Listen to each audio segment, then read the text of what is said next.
This chair is indeed dear to me, for it was in this he sat the very day before he died. Oh, how he loved this calm retreat, and often, in his last illness, he rejoiced that the companion of his youth would close his eyes in these rule shades and be laid in yon little nook beside him. But now, dear mother, it is true. This sweet cottage is most dear to us, but we are not the owners. Old Mr. Middleton never troubled us much, but as our late worthy landlord is no more, it is generally believed that our dear cottage will be sold. We can't censure his son for that. no, the young must be provided for, and willingly I would bow with resignation at the great power that loveth while it chasteneth. But when I think of you, my beloved child will be left exposed to the thousand temptations of life. A pity. Hark! Who knocks? Dry your tears, my darling. Come in. Good morning, Mr. Cribbs. Mary, my child, a chair. Good morning, Mrs. Wilson. Good morning, my dear young lady. Oh, a sad calamity has befallen the neighborhood, Mrs. Wilson. Many a poor person, I feel, have reason to think so, sir. Yes, you are right. He was a good man, that Mr. Middleton. I knew him well. He placed great confidence in my advice. Was he not rich once, Mr. Cribbs? Oh, yes. Yes, when times were good, but bad speculations, unlucky investments, false friends. Oh, well, we all have our ups and downs, my good madam. Mr. Cribbs, I perceive you are a man Who has a heart to feel for the unfortunate? True, madam, it is the character I have attained, though I am not the man to boast. But tell me, have you any prospect of, that is to say, have you provided for But it is true, too true. The cottage and the garden will be sold. Why, what can the young man do, my dear? A gay young man like him, fond of the world, given somewhat to excess, no doubt. Oh, but forgive me, my dear Miss Mary, I do not wish to call up a blush upon the fair cheek of modesty, but you know the extravagance, that is to say, the folly. Sir, I understand you. Very much unlike his father, I would say. I place great confidence in your prudence, Mrs. Wilson. I wish the young man well with all my heart. Heaven knows I have cause to do so for his honored father's sake. Come, Mr. Cribbs. It is impiety to mourn a good man's death. His end was that of a Christian. Well, judge then of the interest I take in this last remaining scion of that honored stock. But, madam, Edward Middleton, he is yet young and I full. think he is not more than 20. I recall him when a lad, a bright, blue-eyed boy with flaxen hair. Tell us his age. 23 last July, madam. That is his age precisely. He is wild, giddy, and reckless. But, as the good man says, when I was a child, I thought as a child. Well, business is business, madam. I am a plain man, sometimes called too blunt, and... You mean to say we must leave the cottage, sir? Well, not yet. But I would say it is best to be prepared, as Edward is sudden in all of his movements, and my entreaty certainly would never change him. If you could find a place before he moves in the matter, it might save you from much inconvenience. You impose upon us a severe task, my dear sir. Bear up, dear madam, bear up. If I may be so officious, I might suggest Boston. At the intelligence offices there, why, any healthy young woman like your daughter could certainly find a profitable position there. Think of it, madam. Think of it. Well, I must be off. I shall call on you again soon. Until then, heaven bless you.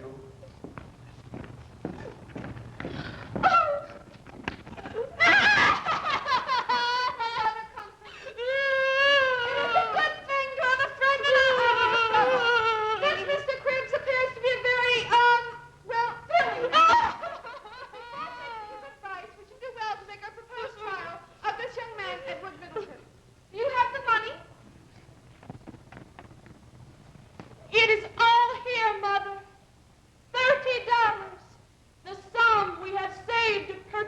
fuel for the winter. That will partly pay the rent score. When this young man finds that we're disposed to deal fairly with him, he may relent. You turn pale, Mary. What ails you? Dear mother, it is nothing. It will soon be over. It must be done. I fear this young man. He's been described. So wild, so reckless. I feel a sad foreboding. Fear not, Mary. Call him to the door. Refuse to enter the house. Give him the money and tell him your sad story. Surely from family and association at least, he must have the manners of a gentleman. And however wild and reckless a youth may be, when abroad among his associates, no gentleman ever insulted a friendless and unprotected woman. Dear mother, you give me courage. I should indeed be an unnatural child. But yet I am agitated. Oh, why do I tremble thus? Go forth, my child. Go with the death blue from the archibald. And if thou shouldst fail and find any uncertain peace, return and seek comfort, for thou shalt surely find it in the bosom of thy fond and widowed brother.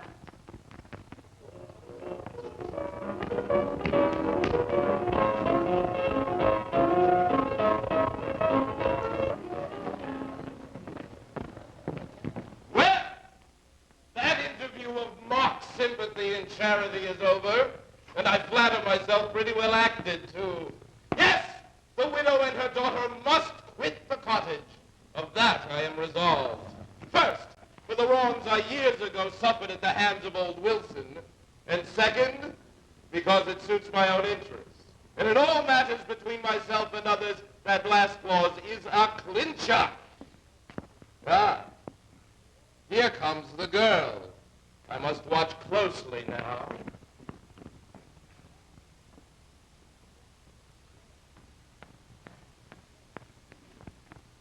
I have now nearly reached the old mansion house. In a few moments, I shall meet the young man, this dissipated collegian. Oh, how my poor mother must be deceived. Such a man can have no true pity for the children of poverty, misfortune supplements underneath the roof of his cottage. Oh, my poor mother, little do you know the suffering that. Ha! A gentleman approaches. My fears tell me this is the young man that I seek. Shall I ever have the courage to speak to him? I will pause until he has reached the house.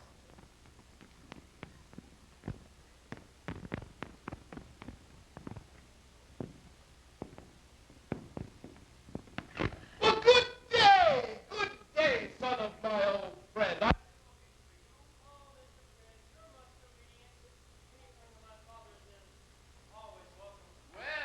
said, nobly said. I see your father before me when I look at you. What? Thank you, Mr. Chris. You were inquiring of me? I was. I wish to speak to you with regards to yon cottage and the lands adjoining. I believe I have an opportunity of selling them. And when last we spoke on the subject, I was then ignorant that a poor widow and her only daughter who are in arrears for the rent, has lived there many years, that my father highly esteemed them, to send them forth in the present condition of the old lady. which old lady has a claim on the almshouse? Oh, in short, Mr. Chris, I cannot think of depriving them of a home as dear to them as the apple of their eyes, to send them forth from the flowers which they have reared, the vines which they have trained in their courses, a place endeared to them by tender domestic recollections and past remembrances of purity and religion. Oh, all that and more. The garden which has gone untended, the gate off the hinges, the limbs of the old birch tree broken down to use for firewood, and the real window of the cottage ornamented with an old axe. Thanks, Mr. Chris. All this has been explained to me. My foster brother William has told me the whole story, why those limbs you mentioned were broken down by idle schoolboys, and with regard to that old hat in the window, why, that was the hat of a man. Can as much be said of yours, Mr. Chris? You are pleased to be pleasant today, sir. Good morning, sir. Good morning. Oh, I'm sorry I offended the old man. After all, he is a friend of the family's. Though it is strange, my father almost always took his advice and was invariably unfortunate when he did so. Good morning again. Beg pardon, sir, but I now believe I understand you better. You are right. The daughter. Fine girl, eh? Sparkling eyes, dimples, roguish glances. Oh, when I was young, but you have seen her, yes? But no, I've never. Well, if you haven't, you will, you know. I understand. Traps for wildfowl, mother and daughter grateful, love, passion, free access to the cottage at all hours. Mr. Cribbs, do you know this girl has no father? Exactly, a wildflower growing on the open heath. Have you forgotten this girl has no brother? A garden without a fence, not a stake standing. You have nothing to do but step into it. Oh, man, be gone. I respect the gray hairs on your head. I knew an old man once, peace to his ashes, whose hair was as gray as yours. But beneath that age rest there beat a heart as pure as the first robs of childhood. He was as old as you. No, he was older. His limbs tottered as yours do not. But had that old man heard you tell me to enter like a wolf this fold of innocence, to take from her mother's arms the very hope of her old age, why this old man would have forgotten the winters that had dried the pit within his age limit. He would have seized you by the throat and dashed you prostrate to the ground, as two fallen carcasses to walk erect and mock the name of man. But Mr. Middleton, sir. Oh, be gone, old man. Your hot lascivious breath cannot mingle with the odor of these essence wildflowers. Your raving voice cannot even harmonize with the warblings of these songsters who are pouring forth their praise to that almighty being who looks with horror on your brutal cry. Good. The blessing of the widow and the fatherless be upon thee. May they accompany thy voice to heaven's tribunal, not to cry for vengeance, but plead for pardon on this wretched man. The widow's daughter, she, Mr. Middleton, you mistake me. I cannot abide a woman's tears. Oh, poor child. I'll be terribly revenged for this.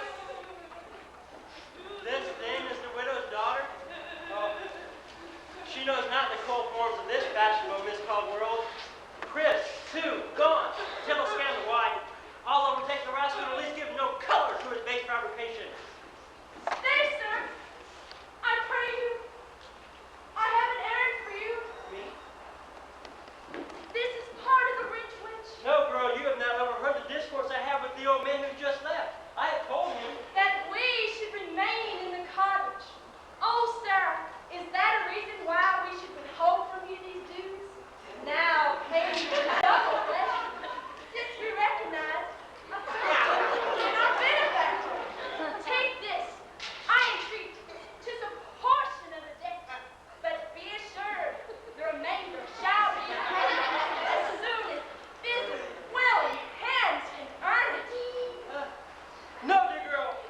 Keep that money as a portion of your dowry. Sir, If you had overheard the discourse I had with the old man who just left, you would realize I sometimes speak very plain. yes, I've spoken plain with him. Shall I now speak plainly with you? alas, sir, it is not our fault that the fences were broken down. When my poor father lived, it was not so. But since, When that vile old man spoke to me of your charms, I heeded him not. After all, there are plenty of pretty girls in this section of the country.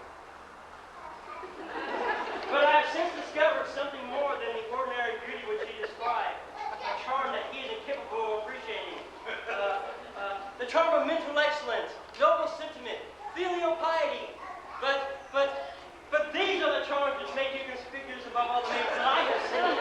These are the charms which bind captive the hearts of men. And I speak plainly, for I speak honestly. And when I ask for you to keep that money as a portion of your dowry, need I say into whose hands I would like to have it fall into at last? to effect not to understand you, sir, would be an idle return for kindness such as yours. And yet, You know, I sometimes walk down in the vicinity of your cottage, and should I see you go by without stopping? Why then? Then what, dear Mary? Then I should suppose you have forgotten where we live. Oh, thanks. Little did I think when I thought of selling that dear old cottage that it should be regarded as a casket and valuable for the jewel it contains.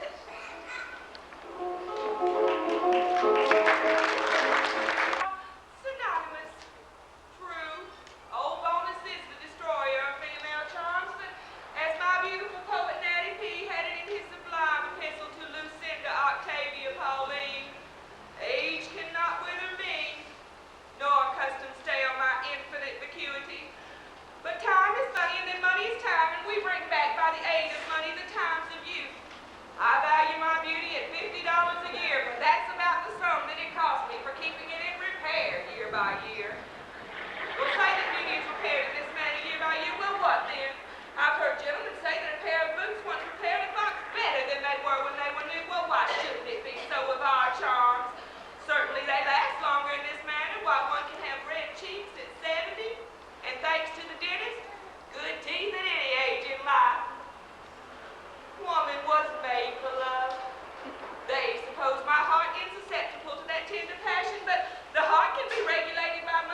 as ever, Miss Spindle. Such fingers as yours don't make noise like the fist of a butcher.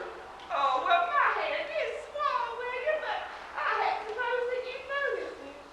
I only noticed it by the lightness of your tap, so I suppose you must be very light-fingered.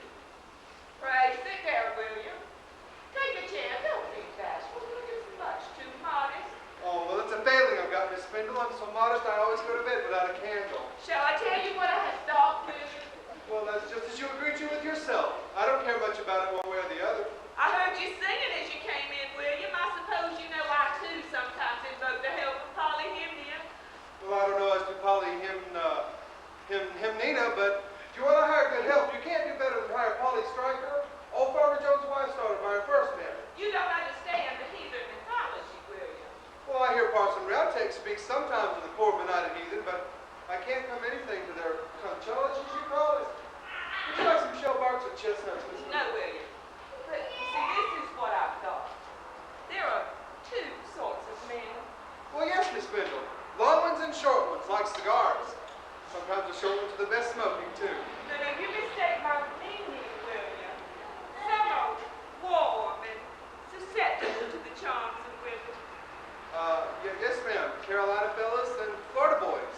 while others are cold and apparently insensible to our beauties.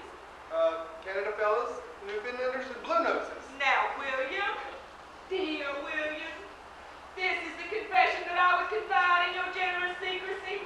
I have a trembling affection and then a warm, yet modest flame. Trembling affection. Warm flame. The old girl's got the fever in the And air. how does the madness dear and yet relentless foe? Put your feet into warm water. Take 2 quarts of boiling hot hard tea. Cover yourself with 4 thick blankets and 6 Canada comforters. Take a good perspicacity and you'll be well in the morning. Sir? That's old Man Brown's recipe for the fever and the ague, ma'am. Fever and ague? You mistake me, William. I have an ardent passion. Don't be impassioned, Miss Spindle. It's bad for your You complaint. do not understand me, William. I have a passion for one. Well, it's good. It's only one. Oh, William, now can't you figure out who that one is? He lives in your house. Well, it's either me or Mr. Middleton. William, have you read Children of the Abbey? No, ma'am, but I've read Babes of the Wood. I've read all the romantics of the day. I just finished Mr. Cooper's Trapper. Well, I dare say she understands trap. But she ain't covered the trapper over my foster brother this year. He understands little about the refinements of the civilized circular. I must try something else. How do you like my new green boa, William? How does it become me? It's beautiful, ma'am. It matches very well indeed. Matches with what, William? With your eyes, ma'am. It becomes my complexion, William. Yes, ma'am. It's gorgeous. Like a span of gray horses. Does your master fancy green, William? Well, yes, ma'am. He likes it quite well. Well, but what in what respect? How did you find out? In respect to drinking. Drinking? Yes, ma'am. He always tells the cook to make green tea. Oh, green tea. Oh. Well, William, what about the cottage? When are you going to turn out those Wilsons? The girl will be out of there soon, ma'am. You can depend on that. Oh, well, I am glad to hear it. I never could abide those Wilsons, and it's a duty when one knows that a respectable person like your master has been injured to speak out. I know those people haven't paid their rent, and do you know that that girl was seen getting into a chaise with a young man when she ought to have been at work, and she didn't come home until 9 o'clock at night, William? I know, because I took the bother to put on my hat and cloak and look for myself, though it was raining just awful.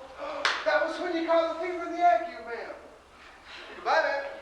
Are you going, William? Yes, ma'am. I shall be wanted to home. You take care of your precious health, ma'am. Keep your head cool, your feet warm, your mouth closed, and your heart open. And you'll soon have good health, good conscience, and stand well in your pins, ma'am. Good morning, ma'am. The vulgar creature. But what could I expect? Still, he ought to know that American ladies should never have any pins. But I'm certain of this. Edward, dear Edward is dying for me. He has let concealment like a worm in the bud feed on the damask curtains of his cheek. Damask bud, oh,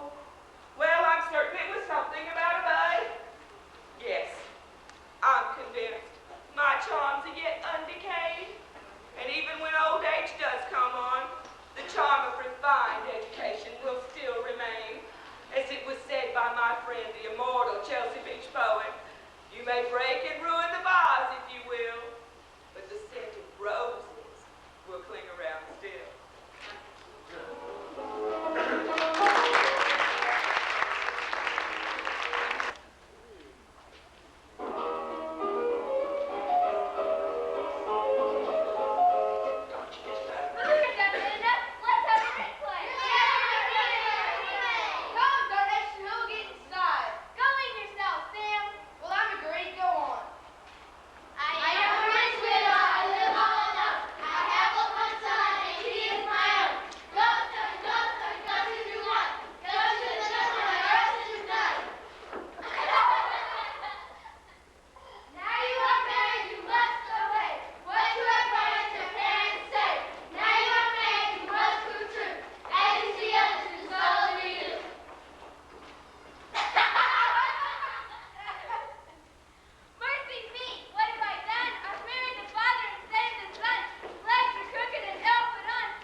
Her voice haunts me like the specter of the youth she was engaged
May each propitious day that dawns upon thy future life but add another flower to that rosy garland that now encircles thee.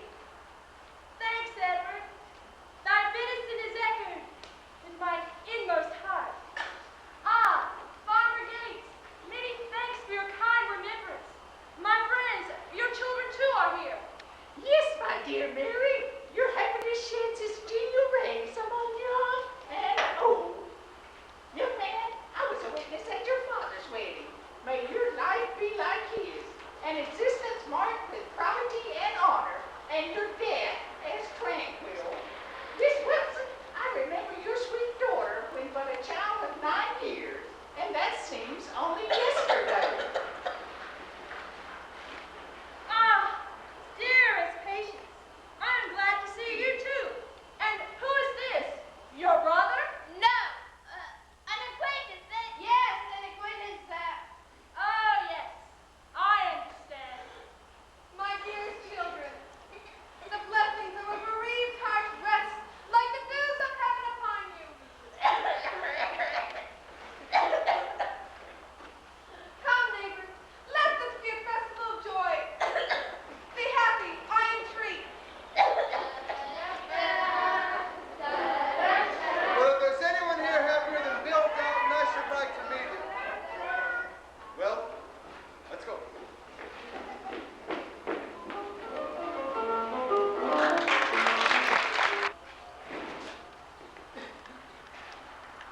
Be explicit, my dear madam. This is a most serious affair. Breach of promise. Marriage promise. Oh, my heart does bleed for you, poor, suffering virtue.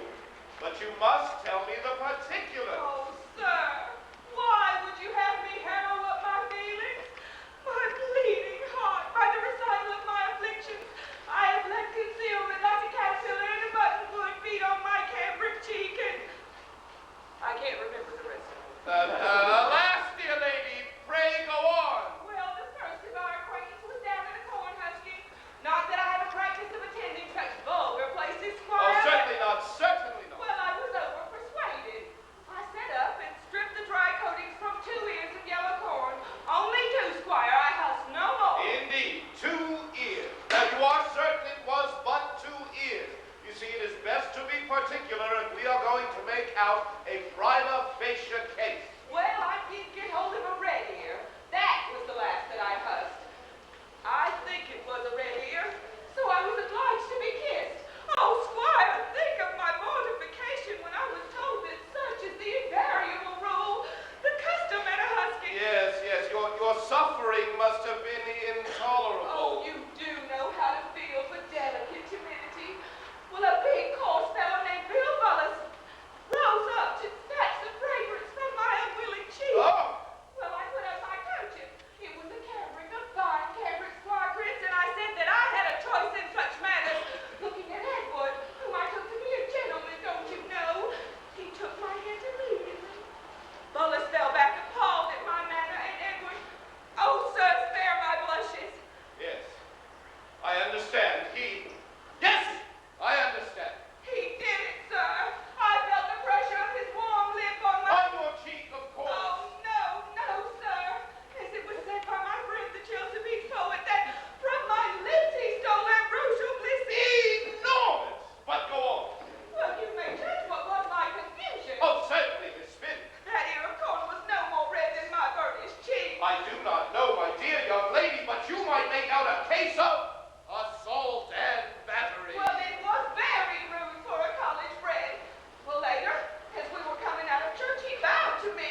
just one of those letters.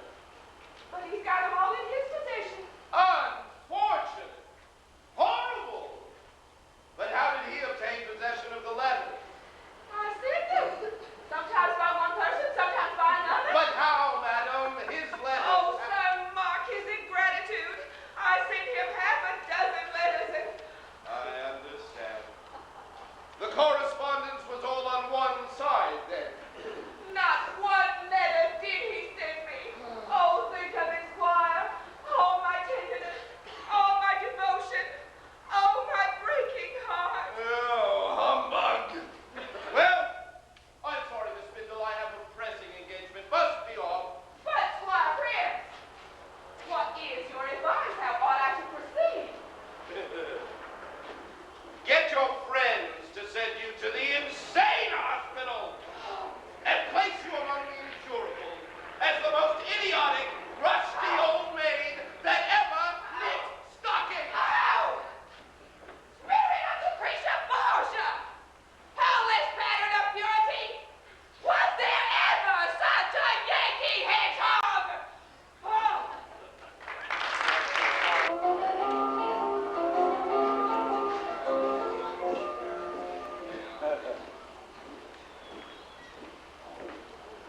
Good day. Mr. Edward was not in church last Sabbath. Well, I heard tell where he was in the afternoon. Stephen, you've already told me. Well, I'm right sorry to hear that. We used to consider Mr. Edward a promising young man. And when we seen him get married and settle among us, we thought to have a respectful man like his father for a neighbor. And that, like him, one day he'd go to the general court. I earnestly hope he ain't going to stick to these bad ways. Well, I don't exactly know what you mean, Farmer Gates. Mr. Edwards is sane, free, kind-hearted man he always was, it appears to me. Why, just this blessed morning, he said to me, Bill, he says, your birthday comes this day week. Go down to Ned Grogan's, the tailor's, next to the post office, and get yourself fitted for a new suit of clothes at my expense. Now, if I that lives with him and sees everything he does thinks well of him, I don't know as other folks need to be so very perpendicular about it. Well, you know what I heard? You know Squire Crib? In course I does. Well, he says if your foster brother doesn't pay a little more attention to his own interest. He'll do it for him, I suppose. Well, now, Farmer Stevens, I'll tell you what I think of that old fox Cribs. He takes the wickedness just as natural as young ducks take to water.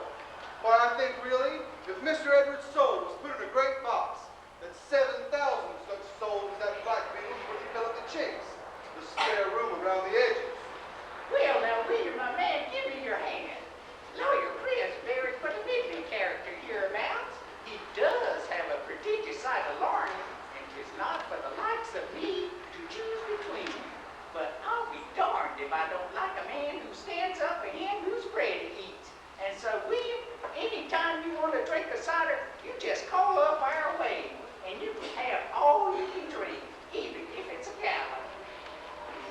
Well, William, after all Farmer Gates has said, I feel the young man's in a dangerous way, spending his Sabbath going around the country from tavern to tavern. I don't say it does take too much liquor, but a many great one have begun that way. Well, goodbye to you. Thank you. I don't think Mr. Edward drinks any too much. At least I hope not. For my part, I wish he'd never seen anything stronger than milk or green tea. What, Mr. Edward was such a sweet lamb of a wife and the prettiest little girl that ever drew breath. Oh, I wish I hadn't seen those two fellas. They made me feel as bad as ever when I thought I was starting to get over it and beginning to see daylight again. Well, it's nothing. He just took part of a bowl of punch with a friend at the Flying Horse, and that's no more than the parson himself might do. And Deacon Winleather never sits down to dinner without a stiff horn of something to wash it down. Or maybe I should leave it alone altogether, because everyone knows that if a man doesn't stick his hand in the fire, he runs a better chance of not burning his fingers.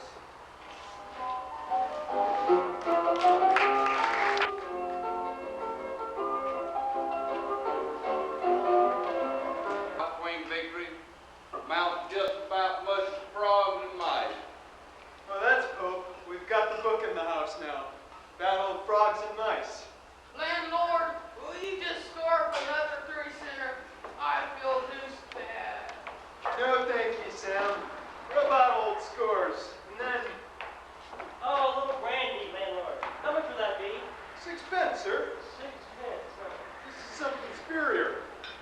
keeping the house for those who can pay a little more. Are you quite well, sir? Oh, well, quite well, thank you. Oh, this is quite good, landlord. Another glass, please.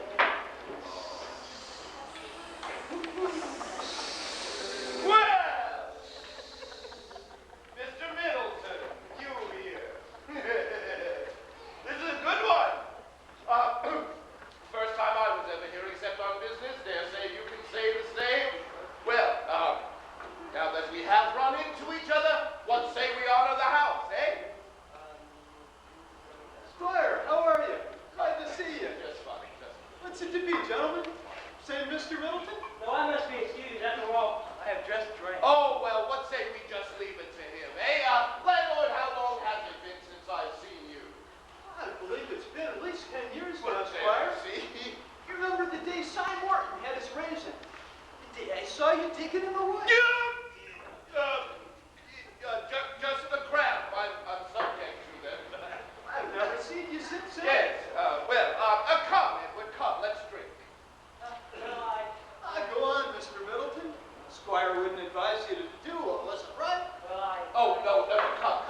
Here's a little whiskey. Good whiskey. Mr. Middleton drank brandy before. Not half so healthy as good whiskey. Oh, whiskey, so be it. It can't be any stronger than the other one was. Here's your help.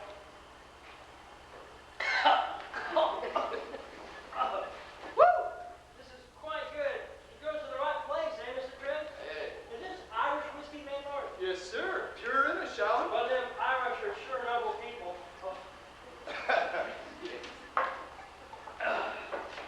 Friend Krebs, I think I may call you that.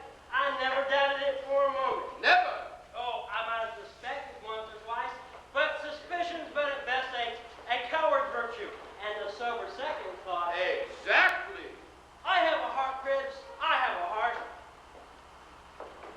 Landlord, we know how to fill the glass up again, don't we? Gentlemen, come on, shut up to the bar and have a few on me. I'll pay. Here's to the health of my old tire friend, Mr. Krebs. Yes, well, here goes. Landlord. In 1 minute, sir. I have a heart, Squibs. We know how to do the right thing, don't we, landlord? Don't we? It takes us, sir. Why, I believe a little spirit hurts no man. Yes, sir. Does him good. Oh, this is quite good, eh, old Ribs? Let's have another horn. Sure, fella, sure.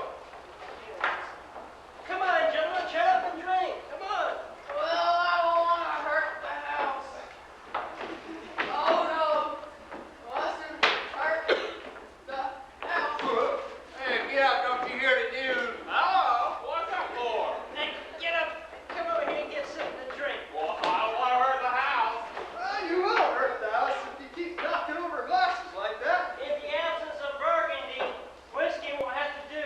Hey, old Cribs? Well, straight up and drink, old fellow. When I'm dry drinking, what I drink, I pay for.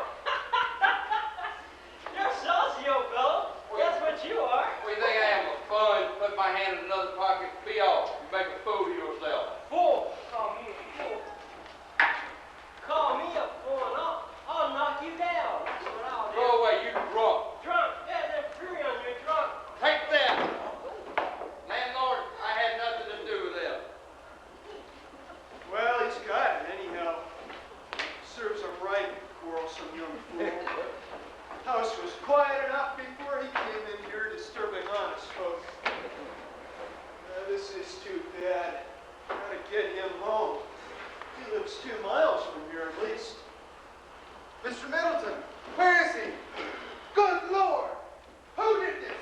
Speak! If you've done this, I'll tear out your cursed windpipe, you old heathen! In my own house? Let go my throat! Who did this? Let go! It wasn't me! It was Drover Stevens! Oh!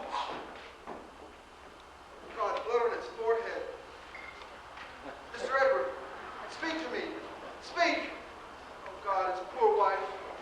Poor old sick Mrs. Wilson. What's been happening here? What's been going on? It's me, sir, poor Bill. Come to help you home. Sam Stanhope told me you were around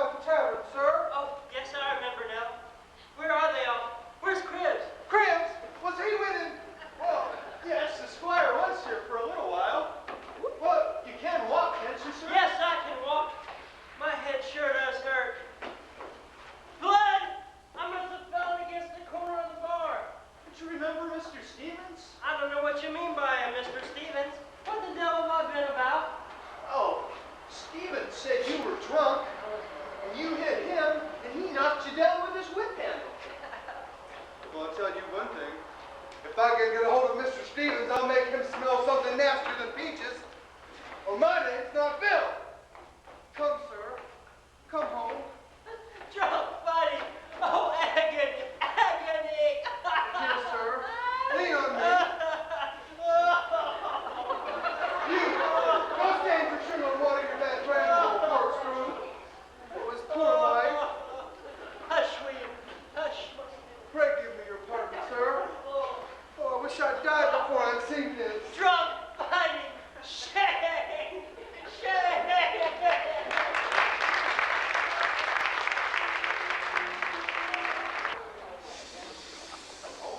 Stop! So far, the scheme works admirably. He has tasted now and will not stop short of madness or oblivion. I mostly fear his wife, though. She will have great influence over him. Ah, who's this? Bill Downton. Where then is Middleton? Oh, well, I don't know, but he's right, poor fellow. If he were to appear before his wife without her being warned, it could frighten her to death. Maybe the walk alone's going to do him some good and sober him up a bit. And that old woman, she takes on most cruel, too. And she's so ill. Well, here he comes. I'll hasten on, for if he sees me, he'll be angry and swear I'm watching him. That old serpent Cribs better keep out of my track. I think no more of wringing his old neck than I would of twisting a tough Thanksgiving turkey. I'm much obliged to you, most valiant Billy Downton. I shall hold myself no nest inventors, I promise you. Ah, and caution, caution. Oh, is this to be the issue of my life? Or must I ever yield to that fell tempter, and bending like a weak bulrush in the wind, still bound my manhood lower than the brute? Why, surely I have eyes to see, hands to work with, feet to walk, and a brain to think.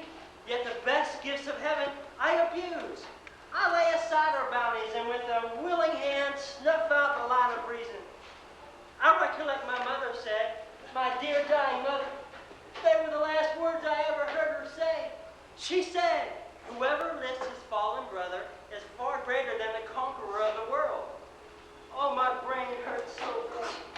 My arms, they tremble so. My knees, they shake beneath me. I cannot appear before them thus. I will not. A little, a very little, will revive me. Surely no one can see me. William must be there ere this. And now, for my hiding place. The arch cunning of the drunkard. Where's my hiding place?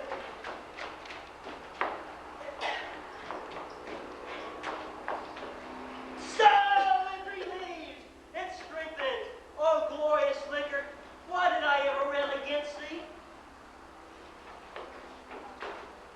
Gone, are gone. What use is the casket when the jewel it contains is gone? But I can face them now. What? Hey, here. Oh, I'm so confused. This can't be happening, can it? What? Edward? Edward, my dear friend, what means this?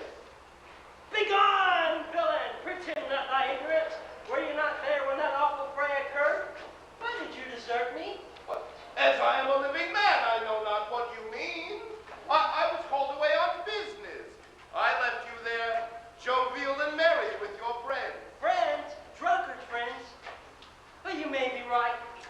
After all, my brain does wander so. I guess I'll go home. Oh, misery. I wish that I were dead. Oh, come, come. A young man like you shouldn't think of dying. I'm old enough to be your father. I never dream of such a thing. But, Cribs, you don't know what it's like to see your little patrimony wasted away. To feel that you are the cause of all the sufferings you would die to alleviate. Oh, pooh-pooh suffering. Well, your cottage is worth a full $500. $500?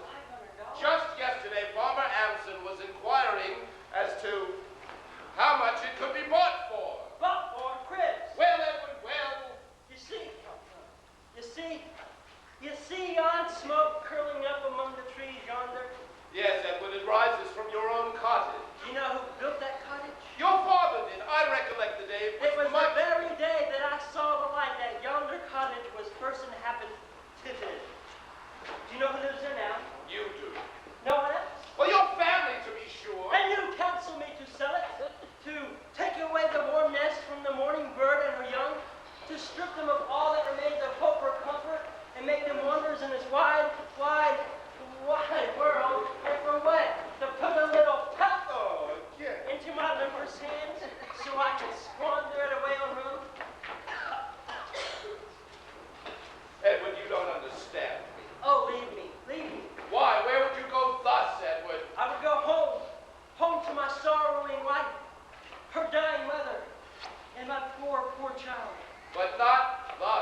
Dare I?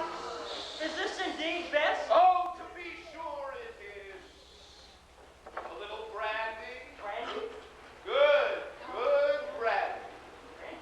Come. Come. He's lost. Come. Brandy! Brandy!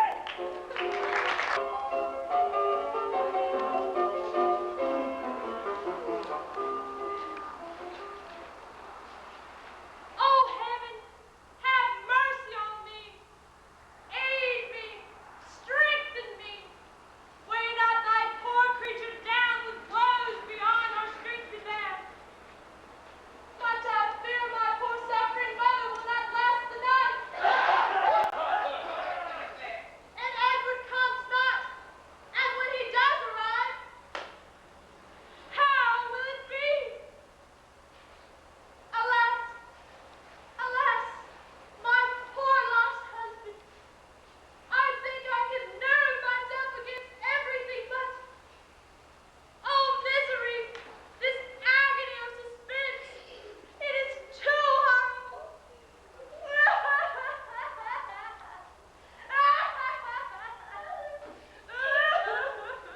Why do you cry? I feel so sorry to cry. Don't cry anymore, dear mother. I cannot help it, dearest. Do not tell your father what has happened in his absence, Julia. No, if you wish me not, will it make him cry? Why, when I see you cry, he makes me cry too. Hush, dearest, hush. Alas, he is unhappy enough already. Yes. Poor Clara. I cried last night when Father came home and was so sick. Why, he looked so pained, and when I kissed him, for the night his face was quite swollen. This morning, he could not eat his breakfast, could he? Why, what makes him sick so often? Hush, sweet one, hush! Dear grandma's so sick too. Doctor and nurse both were so sorry. Grandma will die tonight, will she? Father of mercy, this is too much! Be very quiet, Julie. I am going in to see poor grandma. Oh, religion, sweet solace of the wretched heart, aid me, support me in this dreadful trial. Poor mother, when grandma dies, she'll go to heaven, for she is good. Parson Hartle told me so, and he never tells fibs, for he is good too. Julia, where is your mother, darling? Ah, she comes. Ah, she comes!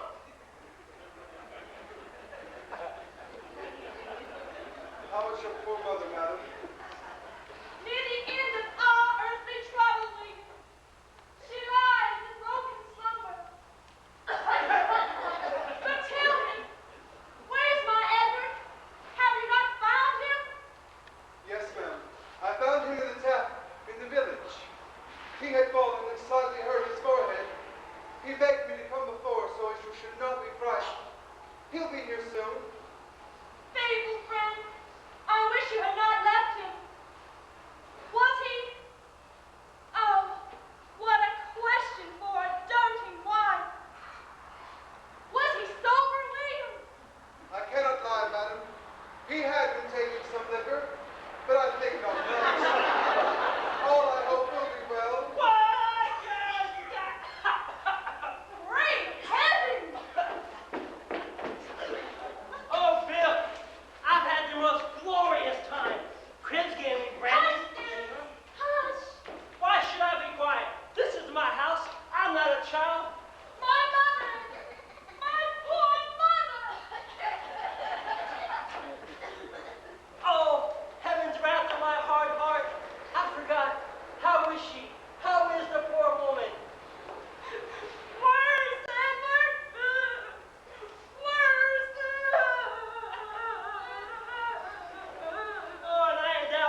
Poor Julia, dear.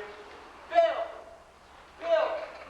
Do you know the young elm tree in the arbor by the garden? Yes, sir. Well, tonight I fell against it on the way home tonight. My father planted that tree on the day that I saw the light. It has grown with my growth. Yet tonight, I seized an axe and felled it to the ground. Why should it flourish when I am lost forever? Why should it lift its arms to heaven while I am lying prostrate?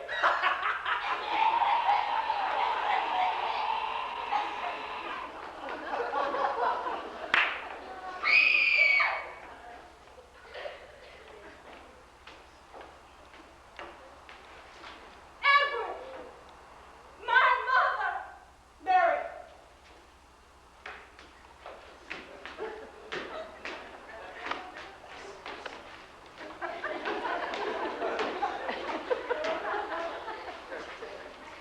She is dead! Oh, horrors, death in the house, and I without doubt the means. I cannot bear this. I must fly. Edward! Dear Edward! Do not leave me, Edward! I will work! I will slave! Anything! We can live! But do not abandon me in misery, Edward! Love! Husband! Call me not your husband. Curse me as your destroyer. Loose me, leave me, woman. Go. No! No! Don't let him go! William! Hold him! Edward, dear brother.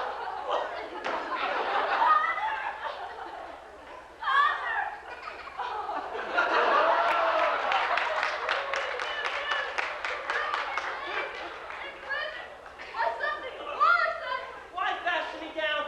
Madness is my strength, my brain. This liquid flame. I'm free. Farewell, forever.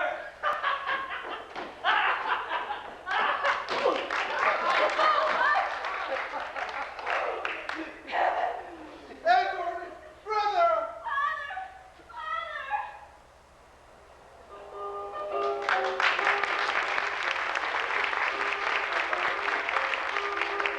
For you. It's intermission. Rapidly. Oh, could I but tempt him to some overt, well-managed act, I could line my own pockets and ensure his ruin. Ah, here he comes, with two of his bright companions. He looks most wretchedly, money gone, no honest way to raise it. Oh, he'll be glad to talk to old Cribs now, but I must watch my time. Cheer up, Ned. There's more money where the last came from. But I tell you, my last sin is gone. I feel so ill. I need some liquor. Well, you wait around here a spell. Joe and I'll take a turn back down the cross street. We'll make a raise, I warrant you. Be quick about it then, because this burning thirst consumes me so. Why, Edward, dear friend, is that you? Yes, Mr. Cribs, what is left of me. Oh, I don't see you're all that much the worse for wear. No? No, but you could do with a stitch or two in the elbows. Oh, Mr. Cribs, no one cares for me anymore. I'm a ruined, broken-hearted man. You won't be offended, will you, Middleton? Allow me to lend you $1. I'm not very rich, you know, but you can always have $1 or two when you need it. There. There. Before sundown, he's a few yards nearer his grave. Oh, that's so nice of you, Mr. Cribs. Very, very kind. You're from the village. I hardly dare ask, but have you seen them? Your wife and child, yes, they're doing charmingly. Yes, your wife has taken in plenty of sewing. The gentlefolk have become fond of her pretty face. Yes, and you know she has a good education. Why, Mary is as merry as a cricket, and your little girl, why, she is blooming as a rose and as brisk as a bee. Then Mary is happy? Happy as a lark. Well, I guess I should be glad about it. And since she thinks no more of me... Oh, yes, she does think of you, occasionally. Does she really? Yes, and she says she cannot but pity you. But that heaven never sends the affliction without the antidote. And that but for your brutal, your strange behavior and drunken, your misfortune, she never would have attracted the sympathy of those kind friends who now regard her as the pride of their circle. Did she really say all that? Yes, and she pities you. But she would like to see you become a respected member of society. That's very kind of her. Respectable, pities me. But Cribs, how can one be respectable without a cent in his pocket, or even a whole garment on his pockets? There are more ways than one to remedy these casualties. If the world uses you ill, be revenged upon the world. Revenge? Yes. How, Cribs, how? Off! You see this paper? Uh-huh. It's a check for $5,000. $5,000. You are a splendid penman. Write but the name of Arden Rensselaer, and you can laugh at poverty. What? Forgery? And on whom? The princely merchant? The noble philanthropist? The poor man's friend? The orphan's benefactor? Out and out on a villain? Out and out on you for a villain and a coward. I must be stuck indeed if you dare propose such a baseness to my father's son. I would rather perish on the first dunghill than have my daughter blush for her father's crimes. Take back your base charity, your miscalled gifts. The maddening drink that I would buy with that would be redolent of sin, and still rendered more poisonous by your foul hypocrisy. You are warm, I see. You will think better of this when you find yourself starving. Has it come to this? An object of pity to my once adored wife? No longer regarded with love or compassion, but with cold compassion and pity. No one cares for me. The only resource I have left is liquor. This'll buy me a drink. It'll get me a drink at all costs. It'll get me some brandy. Brandy! Brandy! No! Plague take that fellow! Whoever would have thought he would have been so foolishly conscientious? But I will not abandon my scheme on the house of Rensselaer, though it is much too profitable. Oh, as I live, it's that old fool Miss Spindle. How do you do, Lawyer Cribs? Good day. How long have you been in this commercial emporium? Why, I'm doing fine, and I don't know what you mean by the uproarium, but this is certainly the noisiest place I ever did see. But, Squire, what has become of the Middletons, can you tell? No, they are down, Miss Spindle, never to rise again. And as for that drunken vagrant Edward... Oh, Squire, what an escape I had. How fortunate that I was not ruined by his nefarious influence. Yes. The malignant coruscations of his inimitable seductions. How lucky that prim Miss Mary Wilson was subjected to his hideous arts instead of my virgin immaculate innocence. Yeah. Do you know why his wife left the village to come to New York? She is low. Degraded. Why, she even sank so far as to take in washing to feed herself and her child. She would rather follow her drunken husband and attempt to preserve him, as she said, than to remain where she was.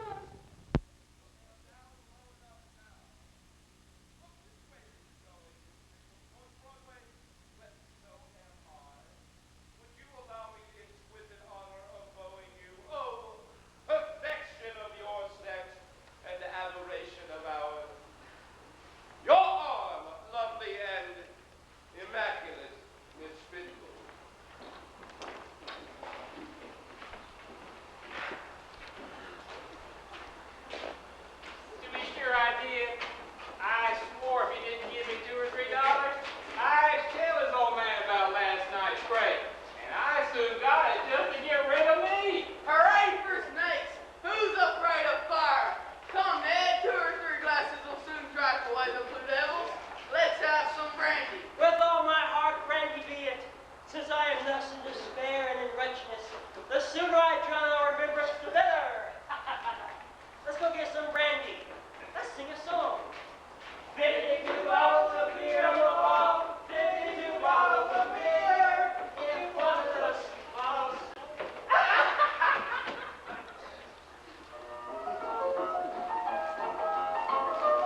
untimely hour, but friends are welcome at all times and seasons, eh? Yes, so, I see you persist in remaining in these miserable quarters. When last we spoke, I advised a change. Alas, sir, you know my wretched reasons for remaining. But why are you here at this strange hour? Know you aught of him? Have you brought tidings of my poor Edward? I must persist. Your accommodations are none of the best. And insist you would do well to shift your quarters. Heaven help me! Where would you have me go? Return to the village I will not. I must remain and find my husband. This is a strange infatuation, young woman. All the more strange as he has found others to console him, whose soft attention he prefers to yours. What mean you, sir? I mean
by Chatham Street, when I happened to mention to the landlord as worthy a man as ever broke bread about you.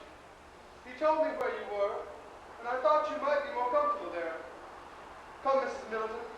Come, Julia, dear. But William, my poor husband. Oh, there's been another row. If this New York isn't the ultimate place for the noise. Come, Mrs. Middleton, I'll find him if he's in New York. Jail or no jail, watch house or no watch house.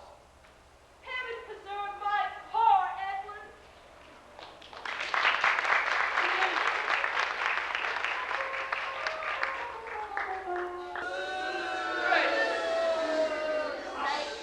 I came there with the best of intention. To see the law put into such force. Look at my clothes. Where is my hat? Oh, There he is, he's the worst among them. but sir, I am a respectable man.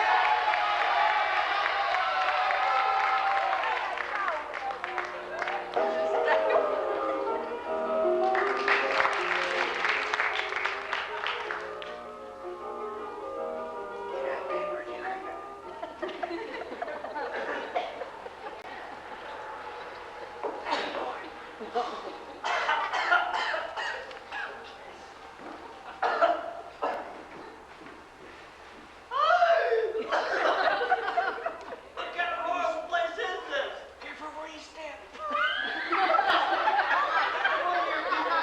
I wonder if people dream when they are dead. Oh, that's hideous. Hideous. I'd like to be dead if I couldn't dream. Oh, I'm parched. Parched. It's coming daylight, or is it coming night? Which? I do not know. I wanted daylight, but now that daylight has come, what shall I do in daylight? I was half hidden in the dark. I was even out of sight of myself. If I only had some brandy or some rum, I'm not so ashamed or so stricken with despair when I'm drunk. Landlord! What kind of horrible place is this? Give me some brandy! Oh, this pain. This dreadful pain. If I only had some brandy. Just a little bit of brandy. Where in nature can my horse be gone? Is there no one up in this place? Landlord!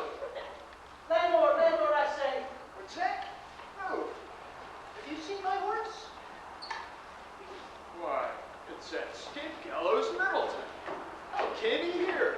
I thought he was in Sing Sing. You needn't be afraid. We know each other. We're acquainted. You're right. He knows me. You're right. Yes, we were acquainted once, as you say, young man. That was in days gone by. But you're the same being still. Though I'm changed. Miserably changed. You still sell rum, don't you? I'm called a respectable innkeeper. Your words are best, young man. Have you seen a horse bridled and saddled near here? Though I've seen nothing. Respectable? Why, you act as if you're not the common poisoner of the whole village. Am not I too respectable? Oh, you were respectable once. And so was Lucifer. Like him, you've fallen past rising. You cut a pretty figure, don't you, young man? Oh, what has brought you to this beastly condition? Why, it was you and rum. Eternal curses on you. Had it not been for your foul poison shop in our village, why, I would still be a man. That foul din when you plunder the pockets of your fellow, from whence forth goes the blast of ruin over the whole land, to steal the bright hope of youth, to curse the widow, to curse the orphan, to steal the glorious might of man and make him such as I. How did I look when I entered your poison shop, and how do I look now? Where are the friends of my youth? Where is my wife? Where is my child? They have forsaken me. They have cursed me. What brought you to my house? You had your senses then. I didn't invite you, did I? Doth hell send forth cards of invitation to its horrible orgies? I feel sick and faint. Make me some amends. Give me some brandy. Give it to me. How can I give you brandy? My house is far from here. Nay, I Let beseech me you. go, you vagabond. Only a glass, a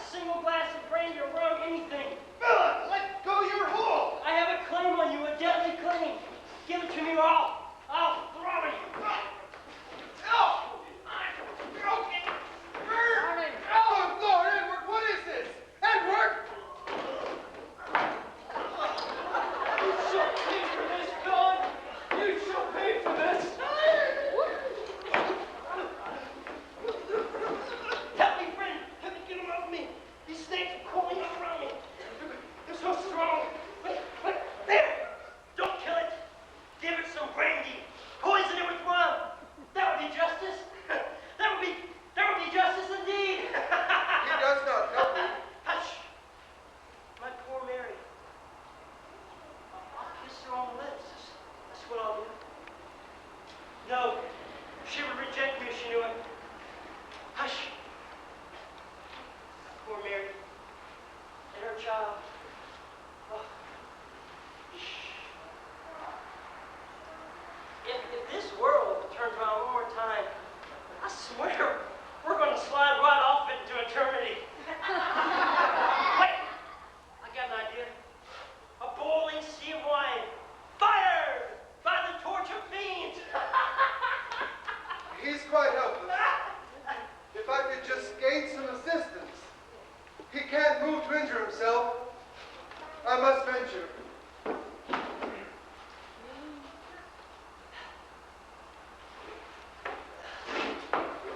So now all again is quiet. They think I cannot escape, but I cheated them yesterday. Do you know it's a crime to steal liquor? But it's not a crime to purloin sleep from a drugstore. Now,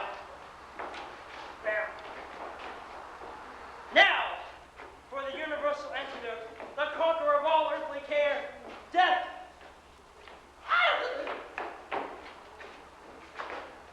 Who and where are you? Nay, friend, take not your life, but mend it. Friend, you do not know me. I'm a fiend, the ruin of those who love me. Leave me. I came not to upbraid or insult you. I am aware of your danger. I've come to help. You have been drinking. That you may well know, I am now dying for a drink. And would you give me brandy? No. Who are you that takes an interest in an unhappy vagabond such as myself? You're neither my father nor my brother. I'm a friend to the unfortunate. If you are a man, you are a friend. Brother, yes, but you trouble yourself without hope. I am lost. Of what use can I be to someone such as you? Perhaps I can be of use to you. Are you indeed a fallen man?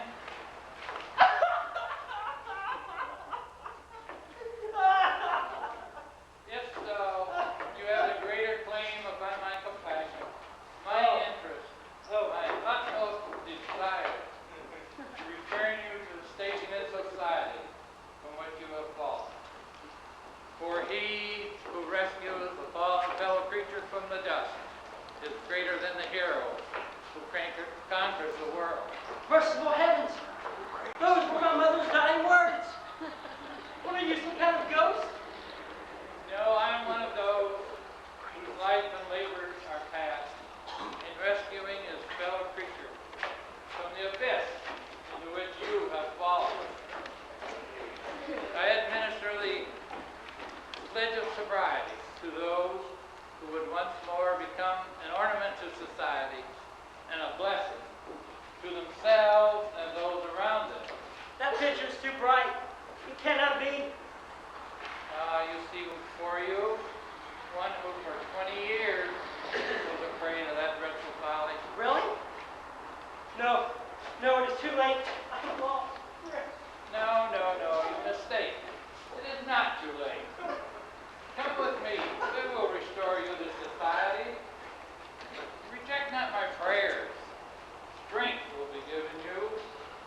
to the far west or England as soon as possible.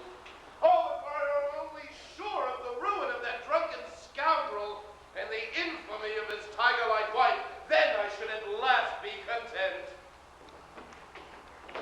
Yeah. Where are you off to so quickly, my lad? On an errand, sir. Would you like to earn $50? Pleasure, sir. Honestly? Oh, of course. Honestly. Oh, I doubt that if he rows in your boat. Do you see this check? I am obliged to meet a gentleman on business precisely at this hour at the Pearl Street house. I need for you to take this check to the mechanic's bank. The teller will give you the money. If you return quickly, I will reward you with a shiny $50. I'll be as quick as possible, sir, and thank you, too. Good. Now, I knew the old skunk had money, but I was not aware that he banked in New York. Well, hello. Here's Miss Spindle, a twig in the fashions. Here'll be some fun with the old rats. I told her half an hour ago that Cribbs was at a party among the aristocracy last night. No, but I live at that old fool Miss Spindle again, and it's such a time, too. Oh, well, there's no avoiding. Well, good gracious, Lawyer Cribbs, how do you do? Why, I declare how well you do look. A little dissipation improves you. What? She's beginning already. Go to it, old girl. Well, I swear now I am right glad to see you. Well, you have all of the pleasure to yourself. I reckon she'll find that out by and by. Now, don't be angry, Lawyer Cribbs. Neighbors should be neighborly, you know. Now, tell me, who was it had the pleasure to introduce you? Oh, I rather guess I was that stick of candy. Now, don't look so cross about it. I think you ought to feel right slick like I do. Now, what kind of music had you? Oh, plenty of hovering in clubs with considerable running accompaniment. Now, don't look so angry and scared. Who did pay the bill? Was it Hair No, Young Burke, or Old Bull? Now, don't keep my curiosity on the string. Oh, Beelzebub, stretch your curiosity. What are you yelling about Hair Noel, Young Burke, and Old Bull for? Oh, I calculate it was the captain of the watch. Played first fiddle to the overture of Lock and Key. Well, I swore now, I never seen such an ill temper. Why, I knew New York tip-tops always had somebody first rate among the fiddlers. For my cousin Jemima told me that when she was at the tabernacle, her very hair stood on end when her wig led the musicians in heat of its sympathy. The old fool is perfectly crazy. Well, now, if the old man hadn't any music, it wasn't for the want of bars and staves. Now, don't be angry, Lawyer Cribbs. You know I only asked for the information. To the aristocracy goes this whole temperance principle and give their visitors nothing but ice water. There was a big bucket with dippers, I imagine. Miss Spindle, will you only hear me? Well, now, ain't I listening all the time? And you won't tell me nothing. Were there any real-life lions there? Did Colonel Johnson scalp a live Indian to please the ladies?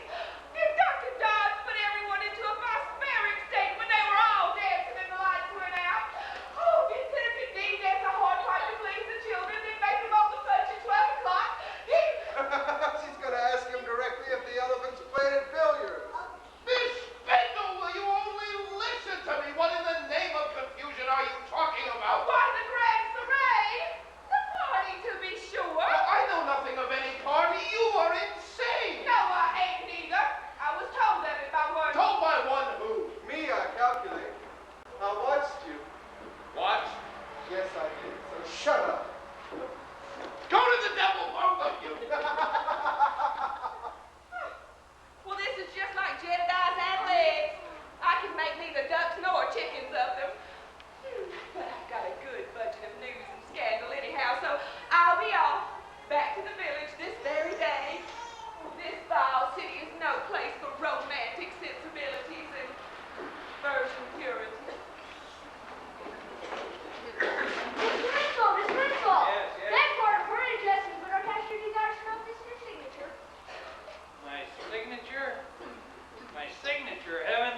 hurry.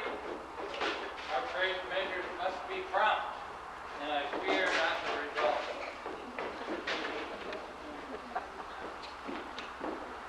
Oh, honest wood. I've been searching for you. Edward desires to see you. Oh, thank and bless you, sir. How is he and where? He's comparatively well and happy at my house. His wife and child will soon be there. I have sent a carriage for them. Their home, their happy home, is being prepared for them in the village. And I have obtained almost certain information on his grandfather's will. Thank heaven, sir. But you seem alarmed, excited. Yes, a forgery has been on our firm. And I find the Mechanics Bank. Bless me. The Mechanics Bank? Who gave the check, sir? A boy, William. A boy. How long ago? Not half an hour ago. Why this eagerness? Well, I'll tell you, sir. Mr. Middleton told me that Lawyer Cribbs, when the poor fellow was in drunkenness and poverty, urged him to commit a forgery. Not half an hour ago, I saw Cribbs give a boy a check, tell him to take it to the Mechanics Bank, where he would receive some money, and bring it to the Pearl Street House, where he would find Cribbs with a gentleman.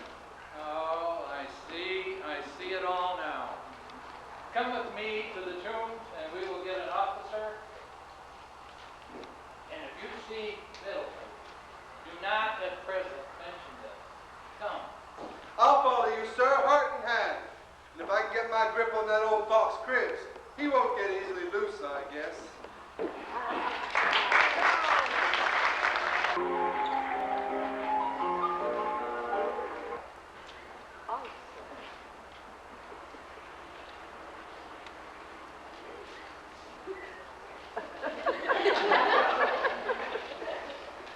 What gratitude do I not owe this generous, most noble-hearted man, who, from the depths of wretchedness and despair, has restored me to this world, to myself, and to religion. Oh, what joy can equal the bright sensations of a thinking being when rescued from that degrading vice? His prisoned heart beats with rapture, his swelling veins, they burst with vigor, and with tremendous gratitude he calls upon the Supreme Being for blessings on his benefactor. Oh, Where is my beloved, my redeemed one? oh, can it be? Can it be?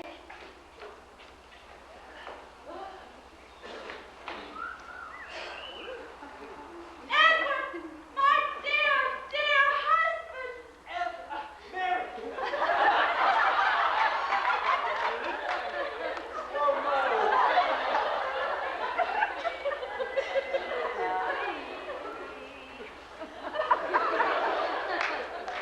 Julia, my baby! Oh. Oh, dear father, you look as you did the bright sunshine day I first went to school. Your voice and sound as did when I sang the evening hymn and kissed and blessed me. You cry, father. Do not cry. But your tears are not such tears as mother shed when she had no bread to give. No, Julia, they are not. They are tears of repentance and of joy. Oh, my beloved, my redeemed one, all my poor sufferings are as nothing weighed in the balance of my present joy. Oh, kind sir, what words can express our gratification? Pay it where it is justly due to heaven. I am but the humble instrument. In your sweet content, I am rewarded. I shall not forget what mother last night taught me What was that, dear child? when I asked a blessing for my father and my mother. I prayed to him to bless Ard and Rincelot Oh, too. sweet dear.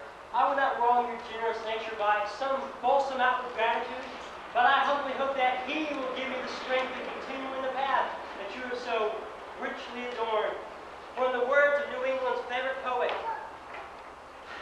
there came a change, and the cloud rolled off. A light fell on my brain, the light of passing of a dream that cometh not again. The darkness of my spirit fled. I saw the gulf before, and I shuddered at that waste behind. but I am a man once more.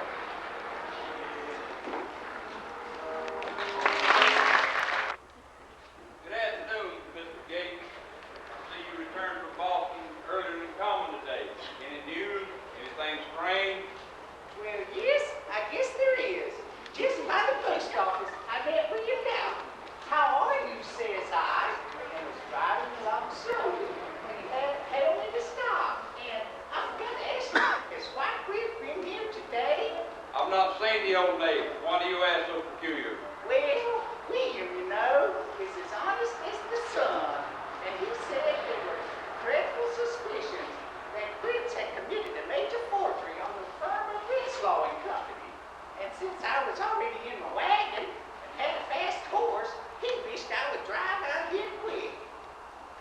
And if Prince were here, managed to detain him till Mr. Renslaw and William could arrive with the police officer, that if the sly old fox were guilty, he might be caught before he and Squatchy Lady.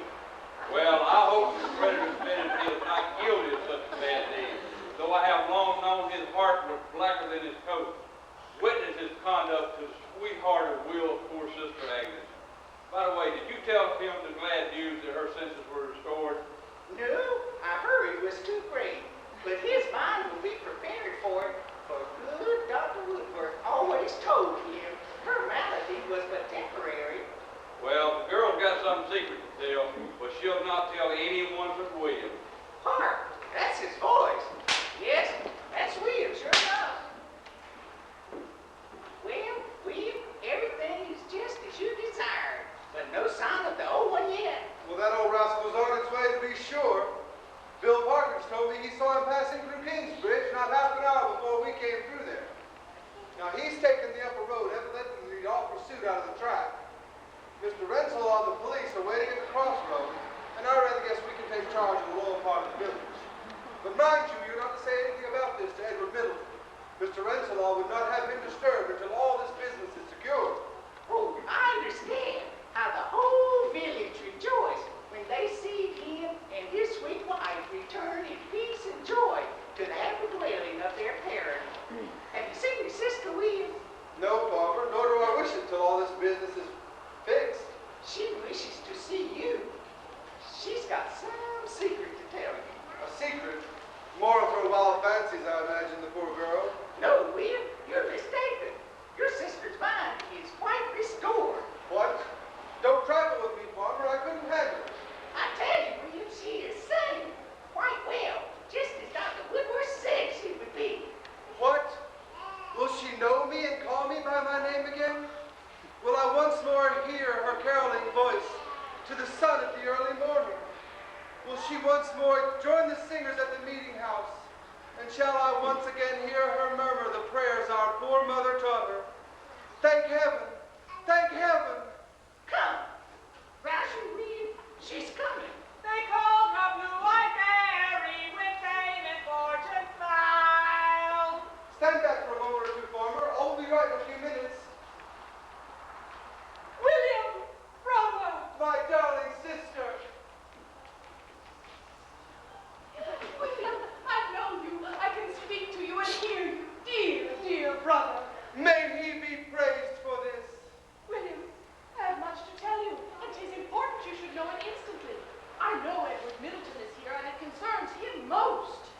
When I had recovered my clear senses, William, when I remembered the meeting house, the old homestead, the little dun cow I used to milk, and old Neptune, and could call them all by name. Bless you, dear girl. Oh, strange fancies would still keep forming in my poor brain, and remembrances flit along my memory like half-forgotten dreams. But among them, clear and distinct, was that fearful day when old Cripps would have abused me, and you, dear brother, saved me. Darn that old varmint. Hush, William. The memory of that precise spot would still intrude upon me, and a vague thought that when insane, I had concealed myself and seen something hidden. Searching around carefully one morning, I found a little raised artificial hillock close beneath the hedge. I went and got a hoe from Farmer Williams' barn, and digging round near a foot below, I found, what think you,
questions? Am I to lie? It's a new thing for me, and I'm afeard I can't do it, even if it is for a good cause.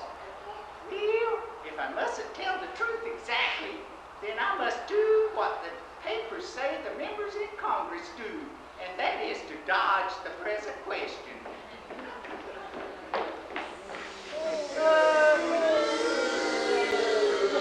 Good day, farmers. Good day. Is your family all well? All sound and hearty. Any news? Nothing in particular. Corn's risen a little, sausage lower, taters holding their own, and old farmer's cow, Wilkins' cow has got a new calf. Been in New York lately. Well, yes, I was in the city this morning. Did you see William Doughton there? No, not in New York. That's Dodge number 1.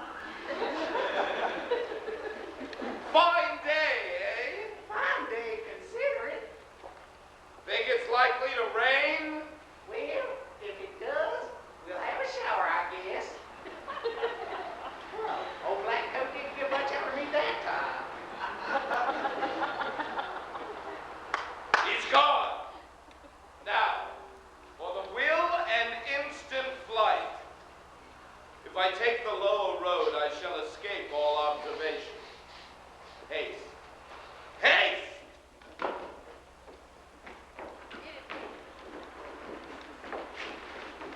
There he goes for the low road. Boy, was that the man gave you the paper? I'm sure, sir. Mr. Renslaw, you now know enough from what I've said perfectly to understand our purpose. Perfectly, William. Now, Farmer Gates, he's taken the lower road evidently to avoid being seen if possible. Now, if we can cut across Farmer Williams' pasture, we'll be there before him and can keep ourselves concealed. Certainly, William. Is everyone ready?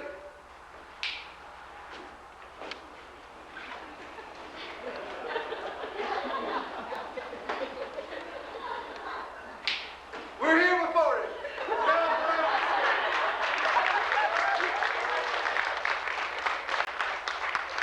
Everyone's ready. I hear footsteps. Close. Close.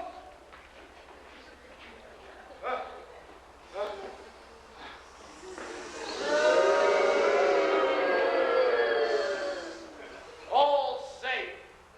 I'm certain that no one has observed me. Oh, what do you want next? Ah! Tis nothing. Now, for the will, from this fatal evidence I shall at last be secure. Powers of mischief! The earth is freshly turned! The will is gone! The bird is flown, the wind is gone.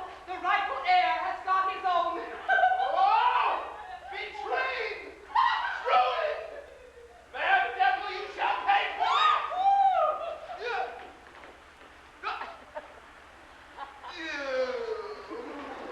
Trapped all day with you, Squire.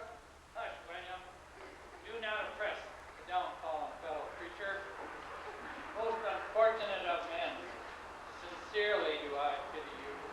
Will your pity save me from the punishment of my misdeeds? No. When pity is required, I shall beg it of the proud philanthropist Arden Rensselaer.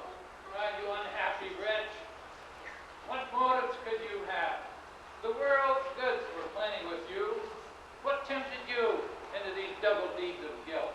Revenge and avarice, the master passions of my nature. With my heart's deepest,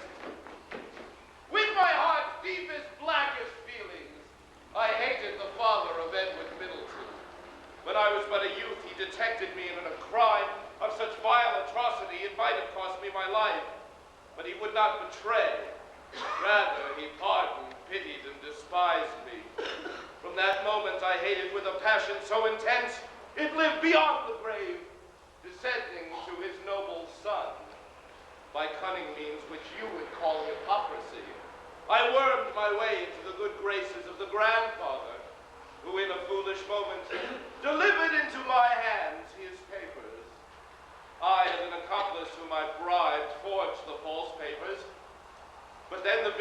in the country.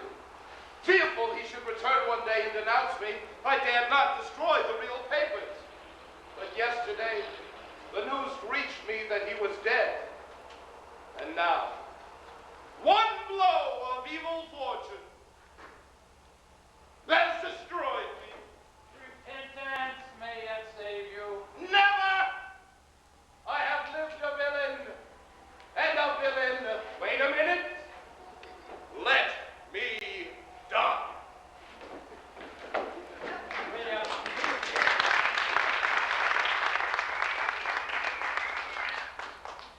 William. You.